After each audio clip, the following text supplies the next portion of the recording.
All right, good morning. We got ourselves a WAXIE Versa II made by Kaivac.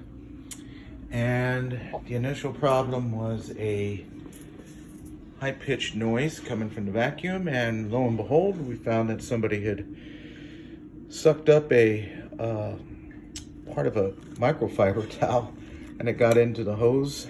And I'm not going to bother turning on the vac motor at this point in time because of the damage, the heat. So the vac motor is going to need to be replaced. But some of the other things we're looking at here is how well the aftercare is on this unit. Float cage is dirty.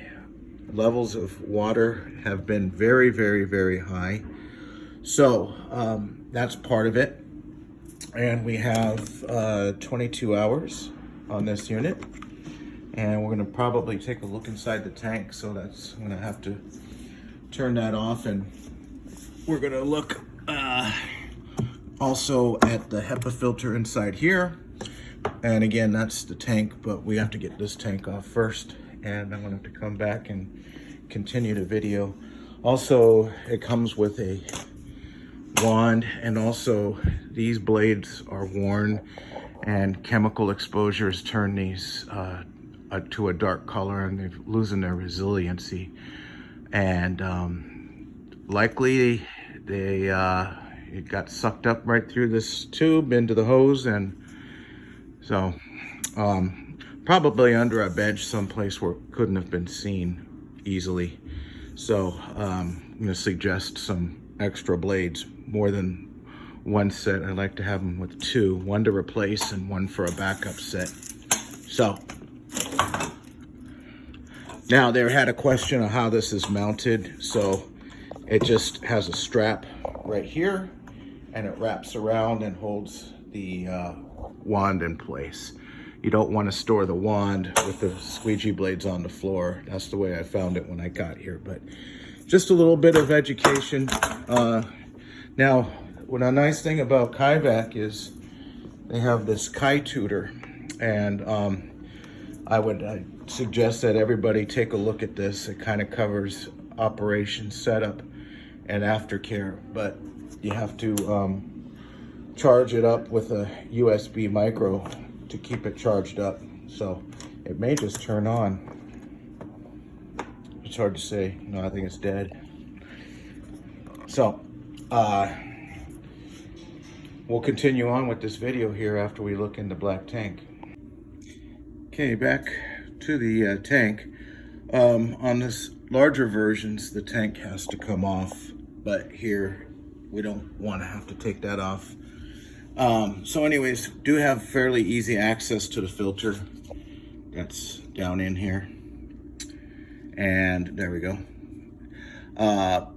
I was just looking to see if they had dumped chemical. I do not smell any chemical. There's no residual, so they're good. That's a good thing, because what the chemical does after 24 hours, when it's put in a water body like this, it'll start decaying and breaking down and turning into a sludge, and it'll cover up the filter there. So that one looks clean. I always like to reach my hand in there and kind of feel around, make sure it feels. Only with hard water or regular city water, there'll be a film of a real small film after a few months of debris from the actual minerals that are in there. But there's easy access to get to that, and so we'll go ahead and check the pump pressure. Got the pump turned on, and I was looking for a chemical dispense bottle. This is what they probably are using, but the cap is missing, so I can't really test that. I didn't have any extra caps with me, but to test this, so to clean this off, basically, it's just a matter of going through here, scoop it off.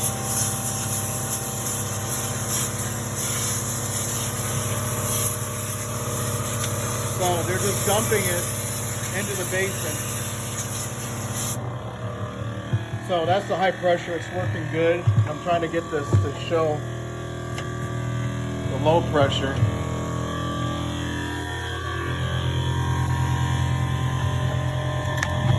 Okay.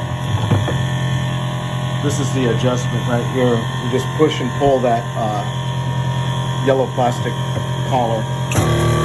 So when you dispense chemical, it goes through the tube here via the valve control. And right now, there's some left in the hose, and that's why it's foaming up. So, back to high pressure.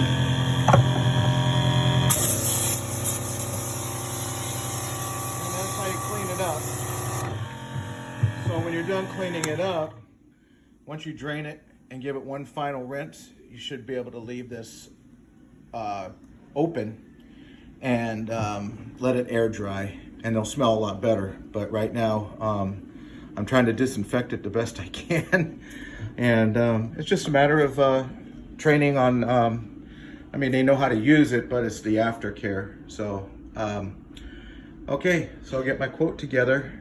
And that's gonna obviously include the back motor. Hey, how you doing? The HEPA filter has been damaged by water, and here's some traces of the microfiber cloth that made it through the whole motor. So that's what jammed up the motor. But we need to get this replaced here. Here's the inside of the black box. As we can see, the vac motor's been receiving a lot of water. So that tells me that this filter, or I'm sorry, this is the float cage, has been obscured by lots of soil, and that will prevent the ball from coming up and doing its job. So, anyways, the pump is down here. That's in good shape.